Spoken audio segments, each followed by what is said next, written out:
Pedangdut sekaligus komedian Ayu Ting Ting baru-baru ini membeberkan kebiasaan sahabatnya, Indra Bekti, yang sedang terbaring di rumah sakit.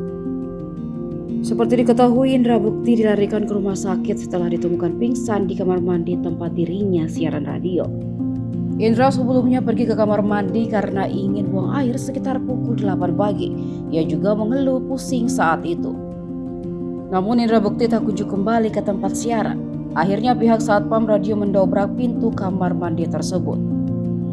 Indra Bekti ditemukan sedang duduk di kloset dalam kondisi pingsan. Indra Bekti kemudian langsung dibawa ke rumah sakit Abdi Waluyo. Sesampai di rumah sakit, Indra Bekti langsung diperiksa dan disarankan untuk segera menjalani operasi. Presenter itu pun sudah menjalani 2 kali operasi setelah mengalami pecah pembuluh darah di bagian kepala. Tetapi hingga saat ini ia belum sadarkan diri sama sekali.